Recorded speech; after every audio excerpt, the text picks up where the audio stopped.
Hello to my beautiful friends. It is Miss Fushi, and welcome to a exciting video. As you can see, I am holding in my hands the Skyrim Library, Volume 1, the Histories. This very special book, as well as the two other books in this collection, were gifted to me by a amazing subscriber and friend, Jordan. I want to say thank you very much to Jordan. I did thank him in a message and let him know, but I wanted to make sure that I also thanked him in this video so you guys know where I got this book from. So I wanted to go through some of this book and see if you guys were interested in hearing me read some of its pages and go over some of its stories. Another friend of mine, known as the ASMR Nerd, does already read this book, or some similar books on his channel, so if you want to hear a masculine take on Tales of Tamriel, you should go check out his channel. I'll leave a link below as well. But let's go ahead and open this up. I haven't really gotten to take a big look inside yet. Look at that! So here we have a map of the province of Skyrim. I always spend most of my time over here in the game. I always end up in Riften. I think it's because I always end up being a thief and stealing everything that I can get my hands on. Every time I play and make a new character, I always tell myself, okay, we're gonna follow the story and we're gonna get our dragon shout and do all those things. But that never happens. I always become a thief and I end up in Riften. Here we have the next page, and you guys can hear the train go by my house. Maybe. I apologize. I can't. I can't do anything about that horrible train, but here is the dragon. I'm excited for another Elder Scrolls game to come out. There we go. Alright, so here is our epic table of contents, and there's the very loud train. So it looks like this book has a lot of stuff in it. Yeah, it even has Morrowind and information about the dragons. Wonderful. Why don't we try reading this page and we'll see if you guys are interested.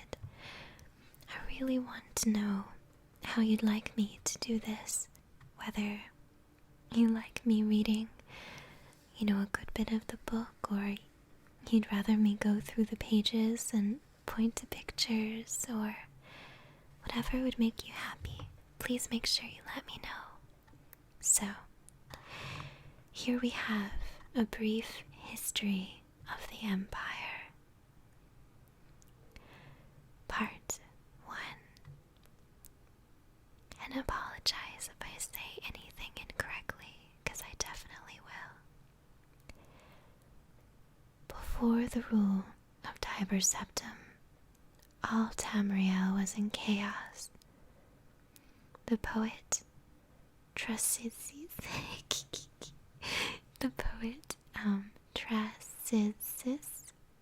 called that period of continuous unrest days and nights of blood and venom. The kings were a petty lot of grasping tyrants who fought Tiber's attempts to bring order to the land. But they were as disorganized as they were desolate, and the strong hand of Septim brought peace forcibly to Tamriel. The year was 2E 896. The following year, the Emperor declared the beginning of a new era.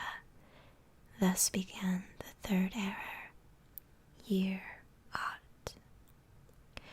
For 38 years, the Emperor Tiber reigned supreme. It was a lawful, pious, and glorious age when justice was known to one and all, from serf to sovereign. On Tiber's death, it reigned for an entire fortnight as if the land of Tamriel was weeping. The emperor's grandson, Pelagius, came to the throne. Though his reign was short, he was strong and as resolute as his father had been, and Tamriel could have enjoyed a continuation of the Golden Age. Alas, an unknown enemy of the Septim family hired that accursed organization of cutthroats, the Dark Brotherhood, to kill the Emperor Pelagus as he knelt at prayer at the Temple of the One in the Imperial City. Pelagus, his reign lasted less than 3 years. Pelagus had no living children, so the crown imperial passed to his first cousin, the daughter of Tiber's brother, Agornerith. Kintiara, former queen of Selvanar, assumed the throne as Kintiara I. Her reign was blessed with prosperity and good harvests, and she herself was an avid patroness of art, music, and dance. Kintara's son was crowned after her death, the first emperor of Tamriel to use the imperial name Uriel. Uriel was a great lawmaker of the Septim dynasty and a promoter of independent organizations and guilds. Under his kind but firm hand, the Fighters Guild and Mages Guild increased in prominence throughout Tamriel. His son and successor, Uriel II, reigned for 18 years from the death of Uriel I in 3E64 to Pelagus II's ascension in 3E82. Tragically, the rule of Uriel II was cursed with blights, plagues, and insurrections. The tenderness he inherited from his father did not serve Tamriel well, and little justice was done. Pelagius II inherited not only the throne from his father, but the debt from the latter's poor financial and judicial management. Pelagius dismissed all of the elder council and allowed only those willing to pay great sums to resume their seats. He encouraged similar acts among his vassals, the kings of Tamriel, and by the end of his 17-year reign, Tamriel had returned to prosperity. His critics, however, have suggested that any advisor possessed of wisdom but not of gold had been summarily ousted by Pelagius. This may have led to some of the troubles his son Antiochus faced when he in turn became emperor. Antiochus was certainly one of the more flamboyant members of the usually austere Septim family.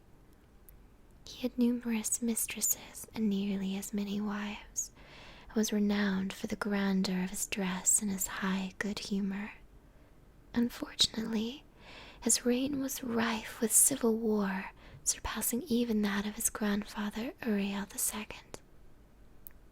The War of the Isle in 3E110, 12 years after Antiochus assumed the throne, nearly took the province of Sumerst Isle away from Tamriel. The united alliance of the kings of Sumerst and Antiochus only managed to defeat King Orgum of the island kingdom of Payantonia due to a freak storm. Legend credits the Psychic Order of the Isle of Artium with the sorcery behind the tempest. As you can see, I am not terribly skilled at these names, but it is my first time reading them off the page. Here we see the Skyrim calendar. Looks like there's 12 months and 7 days, just as we have. You've got Morning Star, Sun's Dawn, First Seed, Rain's Hand, Second Seed, Mid-Year, Sun's Height, Last Seed, Heartfire, Frostfall, Sun's Dusk, and Evening Star. I think my favorite sounding one is Frostfall. I like frost, the sound that comes with it. There are 7 days in a week, and they are as follows: Morndus, Turdus, Middus, Turdus, Freydus, Lordus, and Sundus. I'm guessing this would be more of a Teardus, and that would be more of a Turdus. So, as you can see, they sound very similar to our Monday through Friday. Alright, we can go ahead and read more of the story we were on. So, the story of Kintra, heiress to her father and to Jess's throne, was clearly one of the saddest tales in Imperial history. Her first cousin Oriel, son of Queen Potema of Solitude, accused her of being a bastard, alluding to the infamous decadence of the imperial city during her father's reign. When this accusation failed to stop her coronation, Uriel bought the support of several disgruntled kings of High Rock, Skyrim, and Morrowind, and with Queen Potema's assistance, he coordinated 3 attacks on the Septim Empire. The first attack occurred in the Iliac Bay region, which separates High Rock and Hammerfell. Kintiara's entourage was massacred and the Empress taken captive. For 2 years she languished in an imperial prison believed to be somewhere in Glen Point or Glen Morel, before she was slain in her cell under mysterious circumstances. The second attack was on a series of imperial garrisons along the coast of Morrowind Islands. The Empress's consort, Contin Ariex, fell defending the forts. The third and final attack was a siege of the imperial city itself, occurring after the Elder Council had split up the army to attack western High Rock and eastern Morrowind.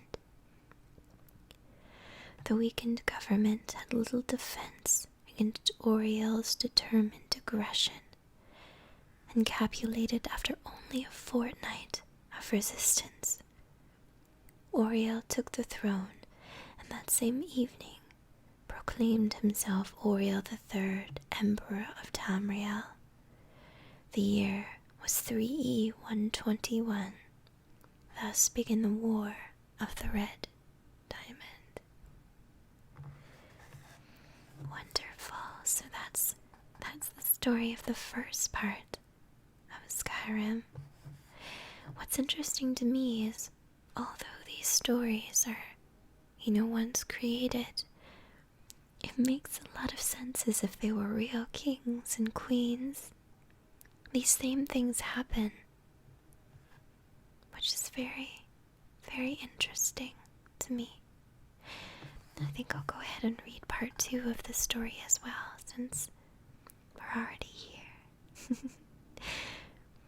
Volume 1 of the series described in brief the lives of the first 8 emperors of the Septim dynasty, beginning with the glorious Tiber Septim and ending with his great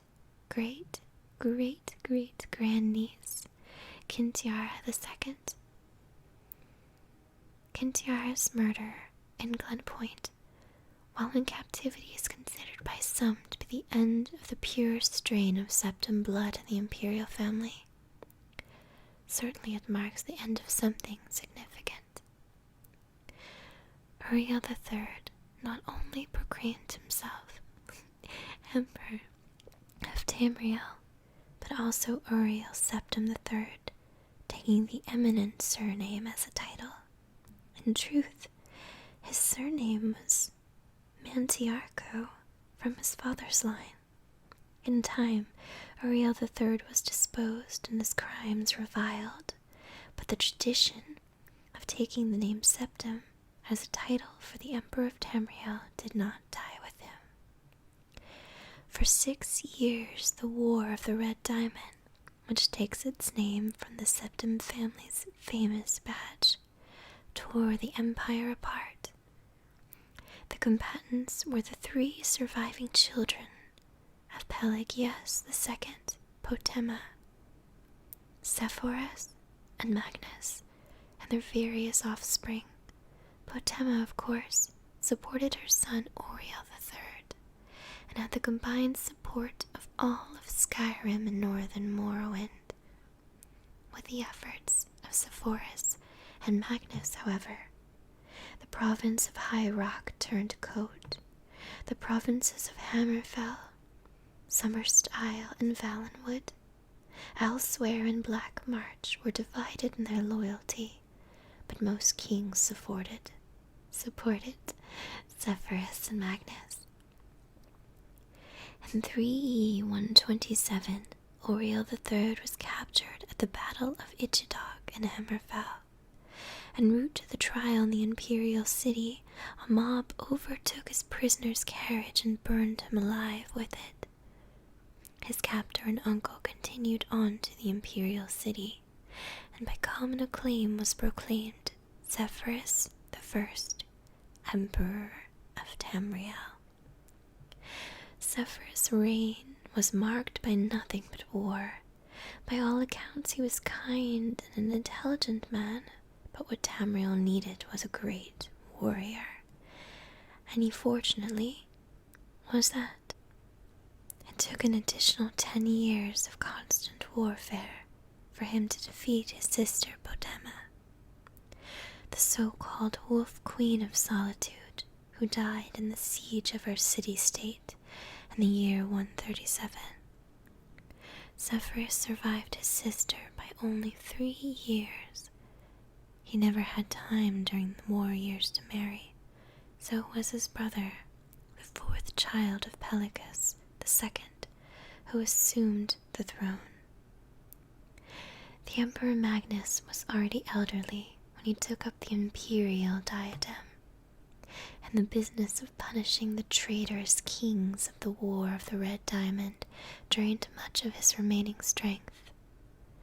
Legend accuses Magnus's son and heir Pelagius III of patricide, but that seems highly unlikely, for no other reason than that Pelagius was king of Solitude following the death of Potema, and seldom visited the imperial city. Pelagius III, sometimes called Pelagius the Mad, was proclaimed the emperor in the 145th year of the Third Era. Almost from the start, his eccentricities of behavior were noted. At court, he embarrassed dignitaries, offended his vassal kings, and on one occasion marked the end of an imperial grand ball by attempting to hang himself. His long-suffering wife was finally awarded the regency of Tamriel, and Pelagius III was sent to a series of healing institutions and asylums until his death in 3E153 at the age of 34. Wow. He did not live a very long time, that one. And I like the illustrations down here. You can see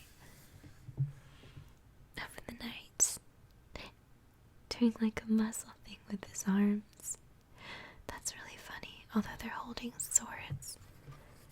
It kind of looks like he's trying to see how buff he is, even though you couldn't tell under the armor.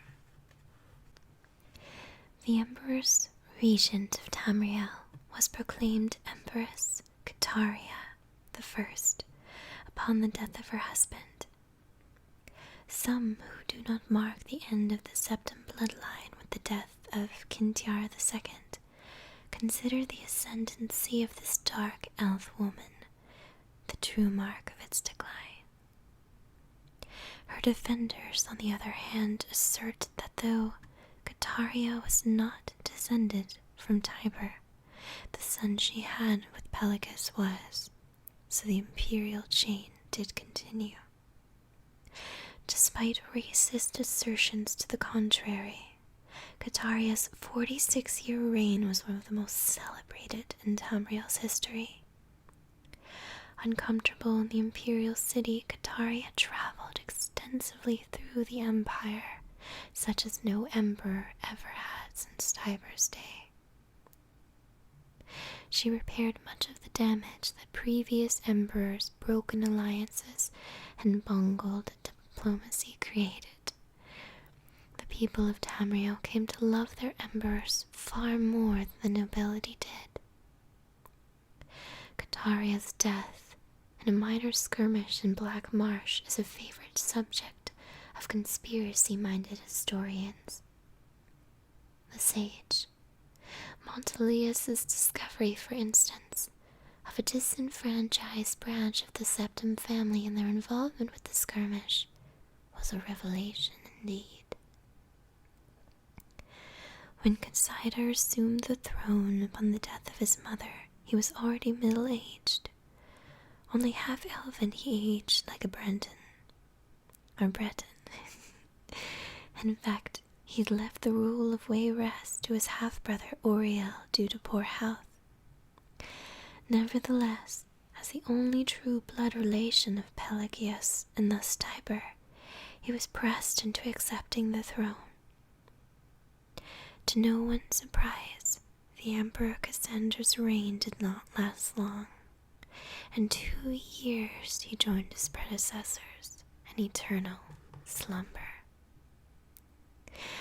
Oriel Lorate, Cassandra's half-brother, and the child of Kataria the First, and her imperial consort, Galaver Lorate, left the kingdom of Wayrest to reign as Oriel. Legally, Oriel was a septim.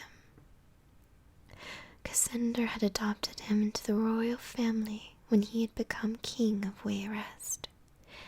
Nevertheless, to the council and people of Tamriel, he was a bastard child of Kataria. Oriel did not possess the dynamism of his mother, and his long 43-year reign was a hotbed of sedition. So, that is part 2. Goodness gracious.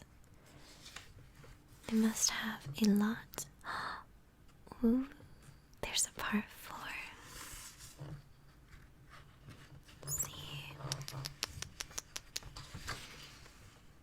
And then there's pictures. So, there are parts 1 and 2. I would really like to know if you guys have any interest in hearing me read more of this book. I know the beginning is definitely going to be a lot of history and things of that matter because we need to learn about the rulers of Tamriel and the world of Skyrim before we can really understand how things came to be. And I actually don't think I ever paid attention to the fact that there was an elf on the throne. That's really cool. I like that. I like elves in Skyrim. The way they look is very cool with their dark eyes. A dark elf. But yes, I hope you enjoyed this video. I apologize for any of the names that I terribly butchered, as I don't know how to properly pronounce them. You could probably hear me sort of giggle a little bit whenever I would mess up a word, and I just kind of knew. But I'm new to reading for you guys. If you did enjoy it, please let me know down below. Let me know if you'd like to hear more from this book. I've got 3 of them, so I've got a lot of stories to read. If anyone's interested in getting these books for themselves, I'll put a link down below. They are on Amazon. Thank you again to Jordan for sending them to me. And yes, let me know what you guys think. And I will see you in the next video. Goodbye.